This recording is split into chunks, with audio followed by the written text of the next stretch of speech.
welcome back to the channel, everybody. This is Chad, and welcome to The Right Line. And let me tell you a little bit about what we do on this channel. We do a lot of Jeeping stuff. Oh, no, I'm not like that. Go home, driver.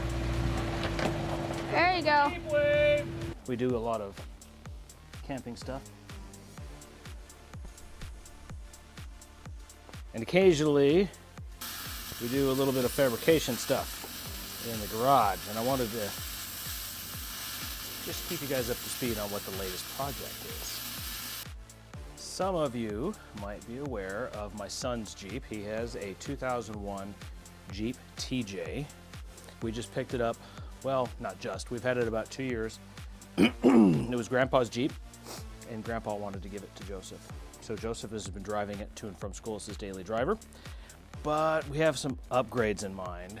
We've done a lot. We've installed a cage and some other stuff, but the biggest thing right now are some axle swaps. Now, these are JK axles. That is a high pinion JK Dana 30. As much as my heart breaks to tell you this, I could not find a Rubicon Dana 44 for his Jeep. So we're gonna settle with that one. Now, it is in every single way by far better than the TJ low pinion Dana 30. There are estimates as to how much stronger the high pinion is compared to the low pinion, but trust me, it's better than the better than the TJ Dana 30. The plans for this are an Eaton E-Locker chromoly axle shafts.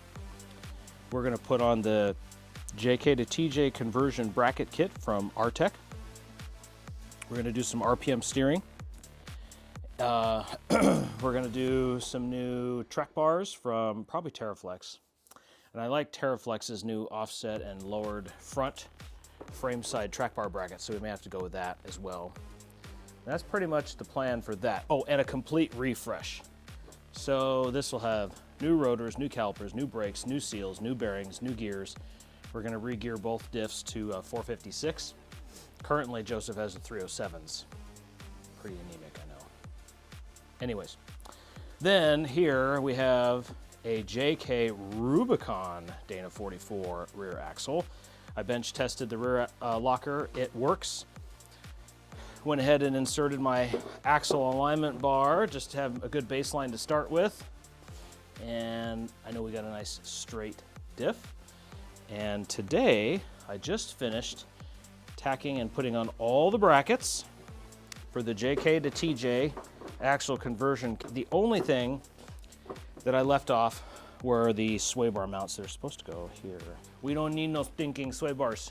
Anyways, this is Artec's JK to TJ axle bracket conversion kit. This is all the stock orientation for brackets.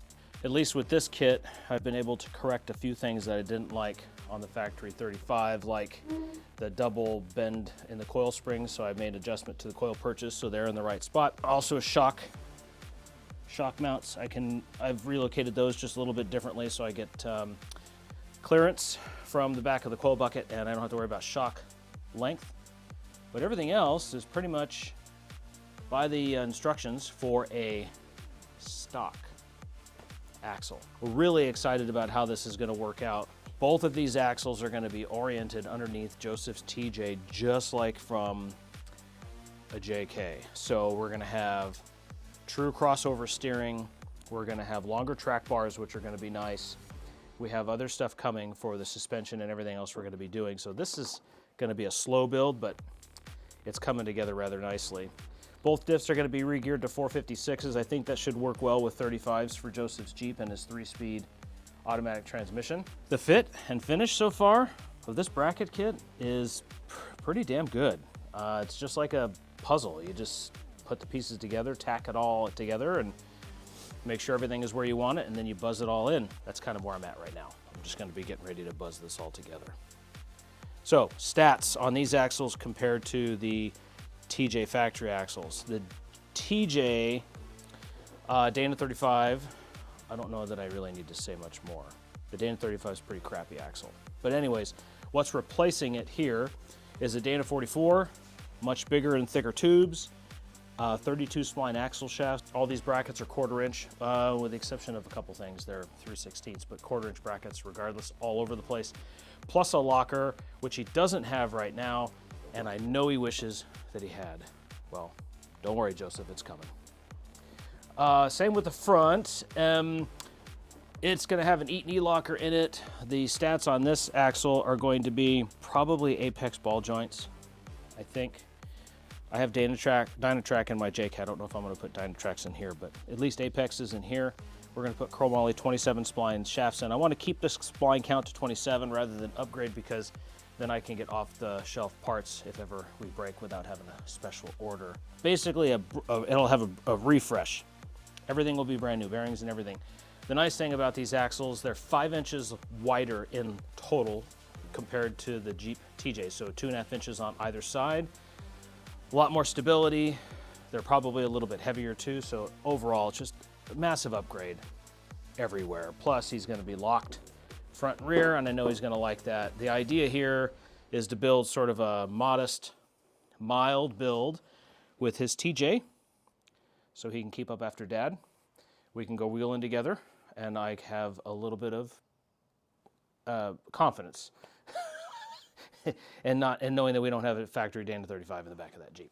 Anyways, this is just going to be a short and sweet one, but I just wanted to kind of let you know where I'm at with projects here in the garage. This is a really exciting one. Can't wait to get this one done. And if you want to see more of these axles being built, make sure you subscribe down below and follow along, and there will be more coming. So I think next video that you will find is I'm going to start working on final assembly of this rear diff. I'm going to finish welding all of this. I'm going to go drop it off at my favorite shop in town. They're going to re-gear it, re-bearing it. I've got some chromoly axle shafts for it already, plus we'll just put some new bearings on that. I need to do brake hoses. I'll show you how I'm going to do that. And oh, this axle is going to be killer. This axle is going to be killer. It's going to be by far and away a massive upgrade to what Joseph's got right now. Anyways, if you like what you saw, this garage version of a handheld video, make sure you hit the subscribe button down below. Give me a like, maybe a comment down below, and we'll see you on the next one. Thanks for watching.